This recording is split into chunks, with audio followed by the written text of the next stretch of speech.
What's going on, everybody? Today I want to talk about the different methods or different types of tests that you can get for testosterone.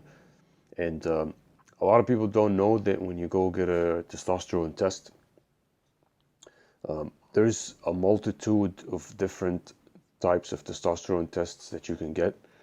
And they vary a lot in the accuracy and the ability to measure your testosterone levels. And a lot of people don't know that, and they go and they rely on whatever test the doctor is going to give them, if they're doing it with a doctor or if they're doing it by themselves, where with one of these labs where you don't know exactly what type of test you're getting, and if it's what exactly does it measure. And I'm going to explain the differences right now between all these different types of tests. Number one, there is the first test is called the total testosterone test. And this is a test that's going to measure the total amount of testosterone in your body, meaning the protein binding testosterone in your body plus the free testosterone. And for the purposes of somebody, for a specific task or for a specific something that you're trying to understand in your body, this might not be the best type of test for many reasons, right? Is that it measures the total testosterone, meaning the testosterone bound in the body, in the whole body, right? It doesn't measure how much testosterone you have free floating around in the body. And like I said, for even a lot of medical purposes, this might be needed to measure not only the protein that is the testosterone that is bound to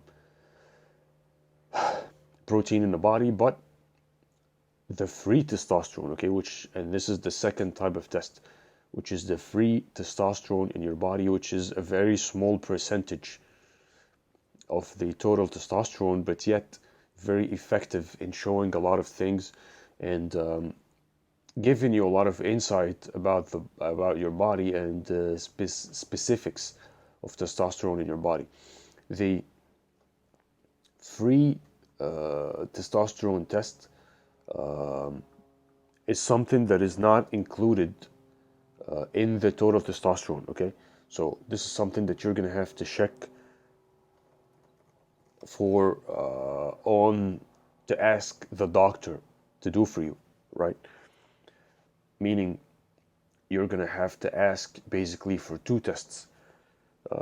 Number one is gonna be the total testosterone test. Number two will be the free testosterone test. Free testosterone and albumin-bound testosterone are also referred to as bioavailable testosterone. Okay, this is the testosterone that is easily used by your body, and 2 to 5% of the testosterone in your body is unattached, which is what we're talking about here, which is what we call the free testosterone. Now, free testosterone levels for a lot of people are a better predictor of testosterone deficiency symptoms than levels of total testosterone. And also, levels of total T sometimes are not a very accurate prediction of testosterone levels overall, or like basically a hypogonadism, or for whatever you're trying to check your testosterone for. Sometimes total testosterone levels are not necessarily the best measure, and these two tests in combination, and the ratio also, the ratio between total testosterone to free testosterone is one that can tell you a lot, give you a lot of insight about overall testosterone health and overall endocrine health in your body as it pertains to androgens, and here, specifically testosterone, okay? For example, a lot of people, so a lot of people go get this total testosterone without getting the free testosterone with it. And usually, if you leave it to a doctor, they're just gonna order you the total testosterone levels, unless you specify that you need the free testosterone levels, and this is something that you have to ask for beforehand, and you have to be prepared sometimes to defend your request with scientific, literature on why you're asking actually for that test, because many doctors will say, okay, well, why do you need a free testosterone test? And you're gonna have to come up with a bunch of scientific studies basically to the doctor saying, okay, well, total testosterone is not the best predictor of the health, my endocrine health as far as testosterone levels, and free testosterone can be a better predictor according to studying this so-and-so studies. And I'm going to link to some of these studies in the description of this video so people can be better prepared to have that conversation. So this is number one, right? So it's not one test, it's two tests. It's total testosterone and it's free testosterone unbound to protein, which is about 2 to 5% of total testosterone in the body. So free testosterone is about 2 to 5% of the total testosterone in the body. And these are two separate tests, okay, that have different ways of measurement, and they have to be administered separately, and they will have two different results on your lab results, right? That's number one. Number two is the way the test is done. There is different techniques that the testosterone test can be done, and there are better techniques and there are worse techniques, right? Mainly when you look at any place that any blood work, laboratory conducting company, you will have many times you'll have a choice between something called an MS test of testosterone, total testosterone and free testosterone, and you will have something called an IA test, right? And the MS test stands for isotope dilution mass spectrometry, okay? And the IA test stands for direct chemiluminescent immunoassays, right? Which displace bound forms of testosterone from SHBG and albumin. And these two tests, you will find them on the some of the choices that you have for getting testosterone. Now, based on a bunch of studies and based on a bunch of a group of scientific literature that I'm going to link to in the description, and based on some of the accuracy statistics that show accuracy and that show efficacy of the two types of testosterone tests, a lot of people would recommend that you go with the MS test, which is the isotope dilution mass spectrometry, right? Because of two reasons. Number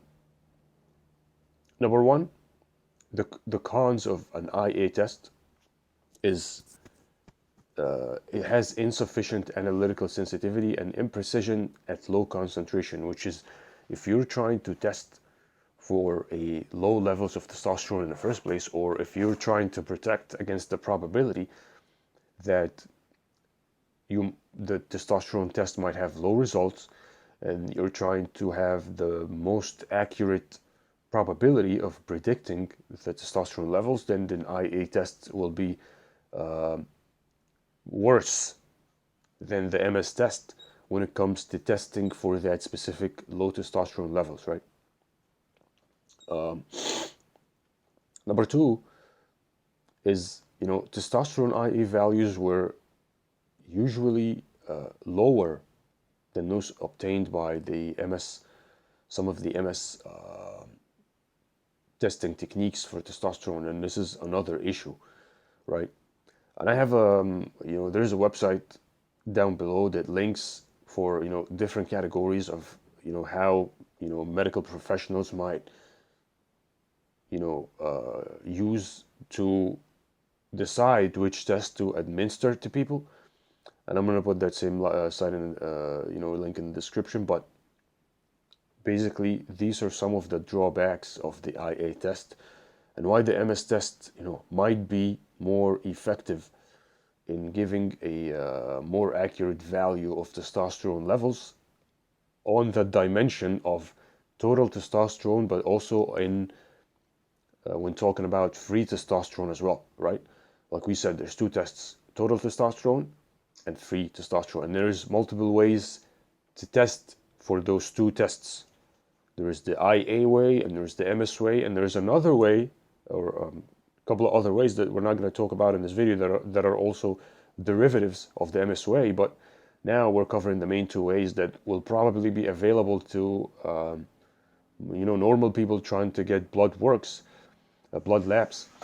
and this will be the IA and the MS. And the MS will most probably give more accurate predictions on the results of the total and the free testosterone levels in the body. And as far as the range, different labs usually give different ranges, or put different ranges when they're given results. And some say 350 to 850 nanograms per deciliter. Some people say 300 to 1,000 nanograms per deciliter, and this depends on what company you're getting your blood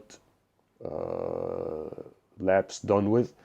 And but in the range usually is 350, or 350 to 800, or 350 to 900 nanograms per deciliter as far as the total testosterone levels, right? And this is very subjective, because for somebody, actually 400 might be very low. 400 nanograms per deciliter can be a low number that they're just not comfortable with, and they don't feel good on 400 when their testosterone levels goes down to 400 nanograms per deciliter, right? And this is not, something that is, uniform across all people, and everybody feels the same. Meaning not everybody's going to feel the same with, 400 nanograms per deciliter of total testosterone in their body. And, some people might feel like, feel amazing on that amount. Some people might feel, very bad on 400 nanograms per deciliter. So these are just, approximate ranges. They're not like, they're subjective, and they're relative to people. They're not really absolute or objective in any terms. And as far as free testosterone, it goes at 10 to 35 nanomoles per liter, which is the some of the type of way that you can measure free testosterone, or 50 to 65 picogram per milliliter, right? This is for free testosterone. Less than 50 to 65 picograms per milliliter will be considered low for free testosterone, right?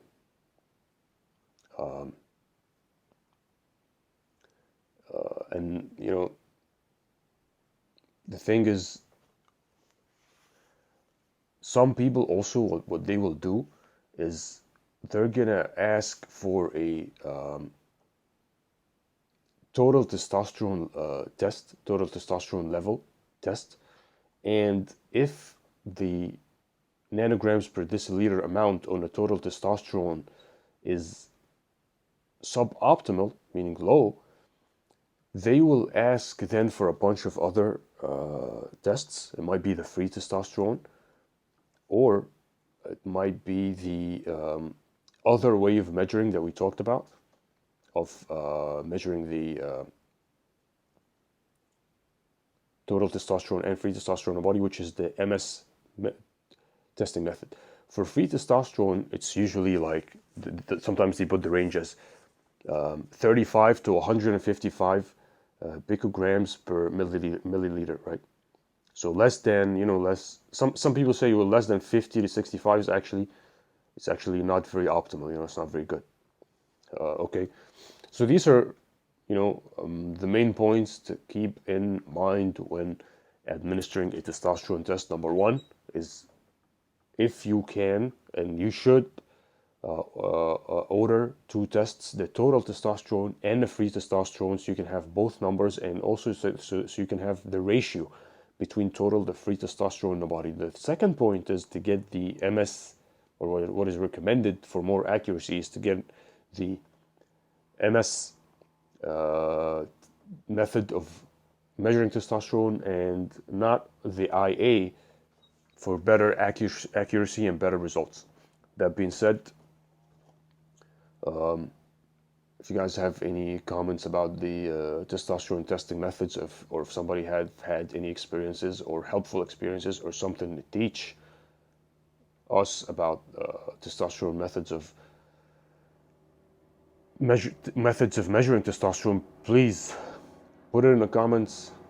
Subscribe to this channel for more fitness and health optimization programs, and don't forget to go to the website techpop.com and take a look at some of the blogs are very helpful for advice about health, longevity, and optimization of health and longevity. And I'll see you guys in the next video.